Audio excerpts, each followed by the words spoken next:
Hassan Amzor, professeur de français au lycée qualifiant Ibn Taher, bonjour. Mes chers élèves, aujourd'hui on va voir un cours de langue et il est intitulé Reconnaître le registre polémique.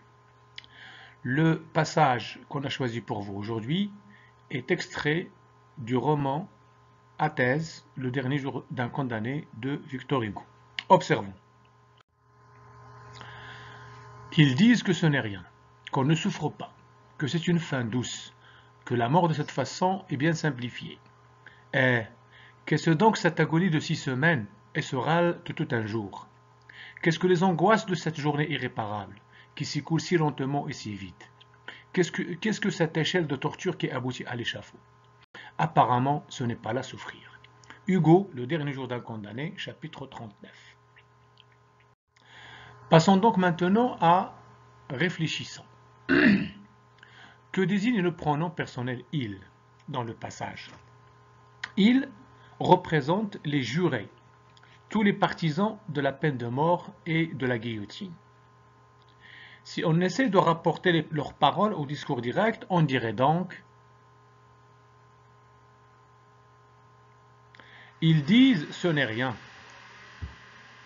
On ne souffre pas. C'est une fin douce. La mort de cette façon est bien simplifiée. »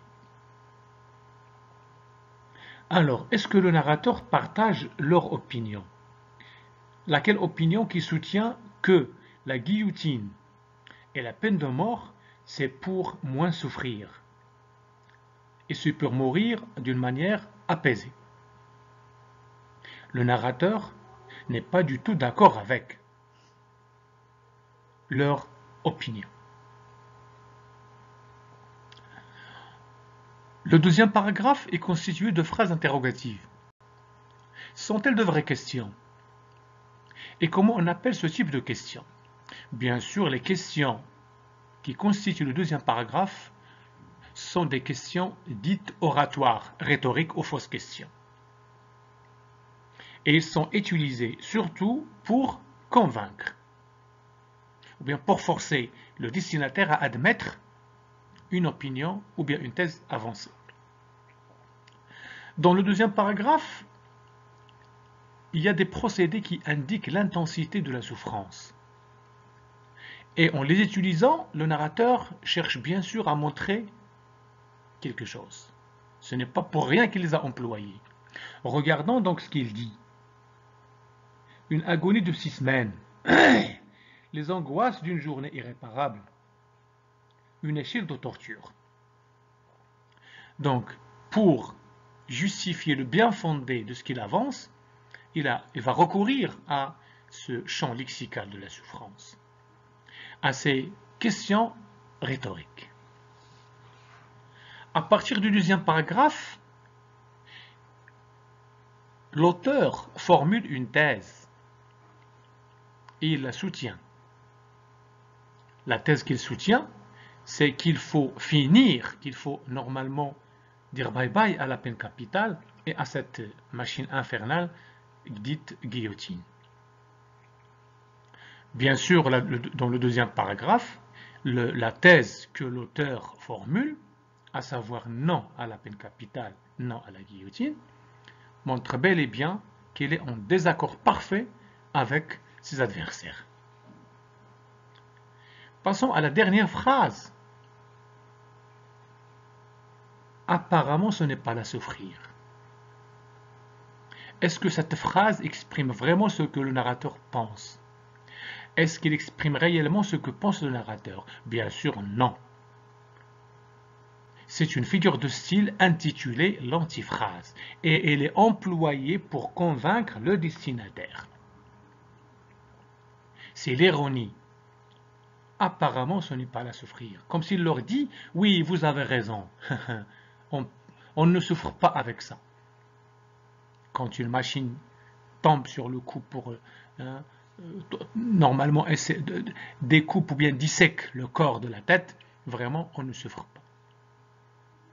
L'objectif donc du narrateur, ou bien l'objectif qu'il cherche à atteindre, donc le narrateur dans ce passage, c'est de convaincre les jurés ou bien toute personne qui partisane de la peine capitale qu'il faut finir avec ça, qu'il faut éradiquer, qu'il faut abolir la peine capitale, bien sûr.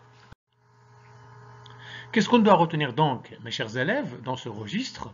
Et comment doit-on reconnaître, si jamais la question ou bien la consigne nous est posée le jour de l'examen? Le registre polémique caractérise les textes, le cas échéant le texte devant nos yeux, où le locuteur rappelle les idées de ses adversaires et utilise divers procédés comme la question rhétorique, l'ironie, l'antiphrase, la concession, et j'en passe, afin de mieux réfuter ses idées, ça veut dire les idées des adversaires, d'une part, et de mieux soutenir sa propre thèse, d'autre part. Et en utilisant le registre polémique, le locuteur vise à convaincre le destinataire. Donc, pour récapituler, nous disons donc que ce registre polémique est un registre facile à détecter normalement dans un passage. Comment? C'est avec normalement les caractéristiques déjà citées, à savoir si vous trouvez des questions rhétoriques, si vous allez rencontrer des antiphrases, des concessions, bien sûr, vous pouvez dire que le registre dominant dans ce passage n'est que le registre polémique. Merci de votre attention. Rendez-vous dans un autre cours. Merci.